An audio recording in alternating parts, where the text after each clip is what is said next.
Hey everyone, Mr. MC here. This is the guide for Nurburgring Nordschleife with the Dodge Viper Group 4. And let's get this started by mentioning that the brake balance is at +1 or 1 to the rear.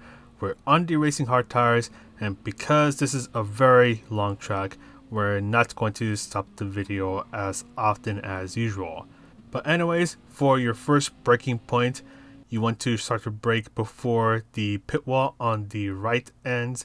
Brake hard for a short moment and slowly ease off of the brakes as you turn in, just gradually getting on the throttle since now you're going downhill. Turn in when you pass the sign on the left. You can take this turn flat out, but then you want to look for a patch of dirt that is on the right as you want to use that as your braking point. So you want to control your braking power as you go through the left and right turns and gradually get on the throttle. This left turn can be taken flat out, but do quick bursts of braking as you make your way out of these twistier sets of turns. But just as the tarmac starts to turn from the lighter gray to a darker gray, that's when you want to start to brake. Be very careful through here. It's a little bumpy, so you want to be a little careful on the throttle so you don't end up spinning out. Now for fog plots, you can bring yourself towards the left. Look for a path that is on the left as that is your turning point, and you want to just ease off of the throttle. You want to try to carry as much speed as possible, trying to be close to around 130 miles per hour. Then look for the signs. So the second set of signs, that's when you want to turn in and ease off of the throttle. Bring yourself towards the left and brake before the curb on the left end. So brake in a straight line for a while. Slowly ease off of the brakes as you turn in and just carefully get on the throttle. Eventually there's going to be a patch of dirt that's going to be on the right as that is going to be your next braking point. I'll point it out in a moment as we approach it. Take this left turn flat out, then brake at this patch of dirt that is on the right. Quick burst of braking, then do even more braking as you go through these series of turns. Braking before the crosswalk, bring yourself all the way to the inside of these turns and just doing lots of braking and throttle control. You just want the car to try to rotate as fast as it can so you can quickly get on the throttle. Then do a little bit of braking as you approach this left turn, just little bits of braking. Then just as you go over the writing that is on the tarmac, that's when you want to start to slow down. Nice and easy off of the brakes. Brake when you pass the final sign that is on the left. Nice and easy off of the brakes, once again getting on the throttle as soon as you can. Bring yourself towards the right so you can take this S flat out, but bring yourself towards the left and brake before the curb on the right starts. So just use a little bit of braking. You're trying to fine tune the car's direction, trying to carefully get on the throttle, don't touch the grass, but just as the grass on the left changes from green to brown, that's when you want to start to slow down. Do a little lifting off of the brakes as you go through the series of turns. Get on the throttle as soon as you can. Eventually bring yourself towards the right. Brake before the curb on the right ends. Just be nice and easy off of the brakes, gradually getting on the throttle. Brake before the curb on the left ends. Quick burst of braking, getting on the throttle as soon as you can since now you're going uphill. And try to avoid the grass out of that turn because you will bin it if you touch the grass. But anyways, bring yourself towards the left. Brake before you reach the Yokohama sign that is on the right. Brake hard for a short while. Slowly ease off of the brakes as you turn in. Carefully get on the throttle. It's really easy to touch the grass and end up going off track as you enter the Kesselchen. Then you can just go flat out through here, but bring yourself towards the right. You want to lift off of the throttle and turn in just before the curb on the right ends. You're trying to maintain as close as you can to 130 miles per hour, so around 208, 209 kilometers per hour. This right turn can be taken flat out, but brake before you reach the curb that is on the left. So you're braking hard for a while, just trying to bring yourself all the way to the inside of the turn. Be nice and patient getting on the throttle. Now get ready to wave hello to the happy little tree that is on the left before the carousel as that happy little tree is your next braking point. So start to brake just after you pass it. Don't brake too late because you don't want to get spit out of the carousel. That almost happened to me.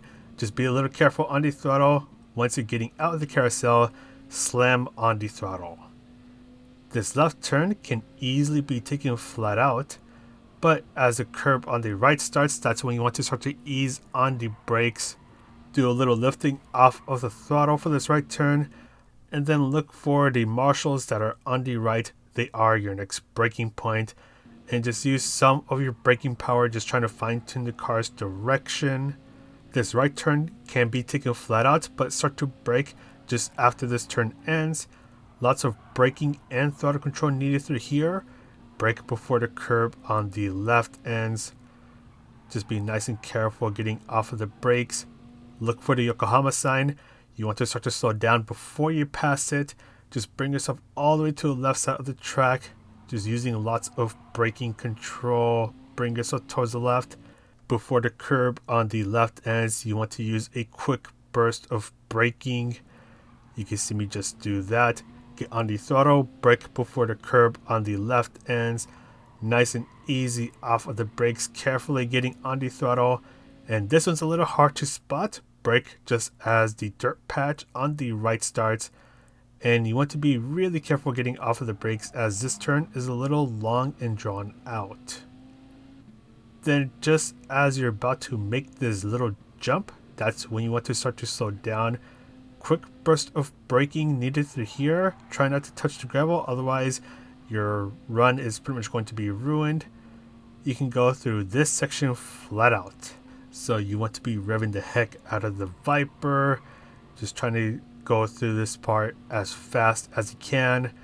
Look for the digital flag that is on the right, as that is your next braking point. Brake hard for a very short moment and start to ease off of the brakes as you turn in. Brake before the curb on the right ends, and you can brake just a little bit earlier than I do so you can get closer to the apex. Just be nice and careful on the throttle. Look for this smaller dirt patch on the right as you want to brake just after you pass it. Be very careful through the mini carousel so you don't enter it too fast and end up getting spit out by it. Quick burst of braking before the curb on the left ends. Don't hit the apex, otherwise you'll fly off to Narnia. Do a little lift off of the throttle as we enter the back straight. Here is also the only penalty serving zone. Make sure you don't get a penalty, otherwise you'll have to serve it here and it'll feel like you're in purgatory. Then your next braking point is just as the curb on the right is about to end. Brake as much as you can for a while. Nice and easy off of the brakes. Carefully get on the throttle. Bring yourself towards the left. And your final braking point is the little bit of tarmac that is on the left. Be pretty careful to here as you don't want to hit the barrier or end up on the grass. And that's all for the lap guide. Let's go ahead and take a look at the strategies. For this race, we are doing 2 laps at Nurburgring Nordschleife with the group 4 cars. Fuel's a ×2, so fuel is not an issue. Tire is a ×5 with only the racing hard tires, so tire wear is not really an issue. And as you can see right now, this is a grid start, so make sure you have traction control at 1, and make sure you don't do what I'm about to do, where I have TC at 0 with the Supra, and the car feels like it doesn't want to start right away. It kind of just wants to start when it feels like starting.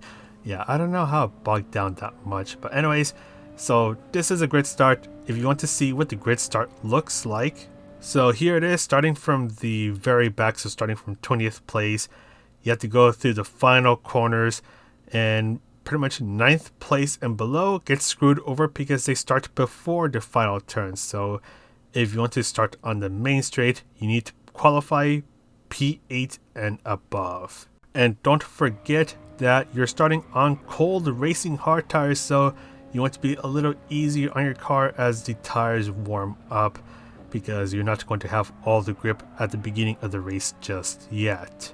And this race is pretty much all about survival. You're trying to go as fast as you can while trying not to bin it, and also just trying to hopefully not get pushed around by other cars. And this is also a bit of a short race, so depending on how fast you are at the Nordschleife, this can be as short as a 14-minute race, which is one of the shorter daily races that we've ever had. I think the shortest daily race that we've had was 12 minutes for daily race C, and that was Group 4 at Sardinia A. But as you can see right now, Hako in the Toyota 86 got a really good run on me, especially with the slingshot, and I'm gonna let him on by because I know if we start to battle it out through here, then we'll probably never catch up to the Lamborghini that is up ahead, and if an incident happens, then we're both going to end up in tears. So you pretty much want to pick your battles, because some battles are definitely worth fighting for, but other battles are definitely not worth fighting for, so you don't end up winning it or end up causing an incident. But let's go on over towards the middle of lap 2. Hako is actually going to go for a move on the Lamborghini, gonna get the pass done going into the castle chain, and with that little bit of battling, I was able to catch up, and now I'm able to be in a slipstream. The slipstream range is 3/4 of a second between yourself and the car in front of you, so be aware that if you're in the slipstream range, you'll be able to go a little bit faster, and you'll especially notice it on the back straights. So for example, going through the castle chain or going through the Donning her, that long final back straight, which name I cannot pronounce. And just be a little careful, because obviously you're going faster, so you might need to slow down a little bit more. And have I mentioned that it's pretty difficult to get a pass done, as the Nordschleife, the track width is pretty narrow, so it's going to be really hard to get a pass done. Hopefully you can get a pass done quickly and cleanly without any fuzz and without any incidents occurring.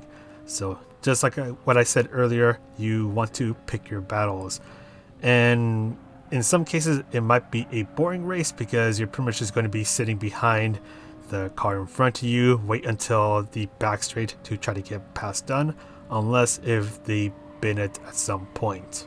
And it's going over towards the end, or kind of close to the end of lap 2.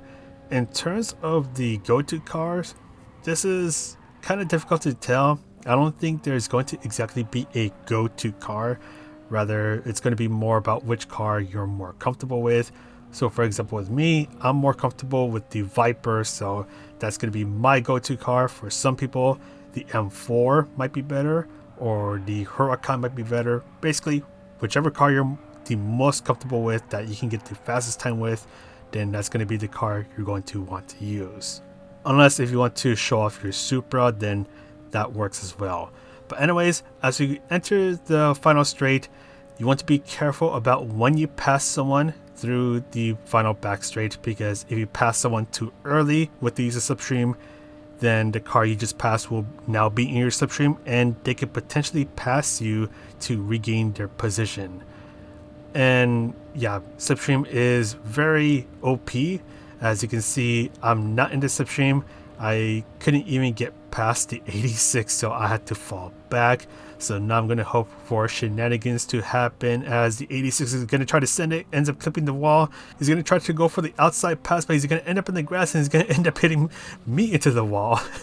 I honestly didn't know what was going to happen there, but that was kind of funny to see that all unfold. But anyways, this is a 14-minute race. Well, actually, it's kind of going to depend on how fast your lobby is, but for my case, this was a 14-minute race, really short daily race C. Tire wear, not really an issue. Might be a little inconvenient for the front wheel drive and the all wheel drive cars, but otherwise, yeah, easy 0-stop race. But anyways, that's all for this video. Thank you guys for the support. Thank you to Playseat for supporting the channel as well. This is Mr. MCA. Wish you a good race, and I'll see you in the next video.